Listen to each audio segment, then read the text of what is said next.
All right, I'm Dr. Penrose with the St. Joseph Regional Medical Center Foot and Ankle Center, as well as the Wound Healing Center, and I work here in Mishawaka as well as in Plymouth.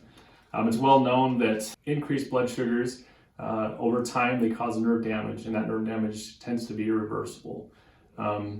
With that can cause some issues as far as your sensation in your feet, which is why it's so important to check them daily. In fact, we know that roughly 20% of diabetics will develop a foot ulcer in their life. And then once you do develop a foot ulcer, your probability of developing another one within that following year is actually up to 40%. And so we really want to avoid ever being in that situation. What we recommend to our diabetic population is to do daily foot exams. A daily foot exam consists of checking the bottom of your feet daily. If you can't do it, then to have a loved one do it. I often tell people to prop up a mirror maybe in the side of their room every time they get out of the shower, or just part of their everyday routine when they're putting on their socks, to just lift up their foot and look at the bottom of their feet to make sure there's nothing going on there.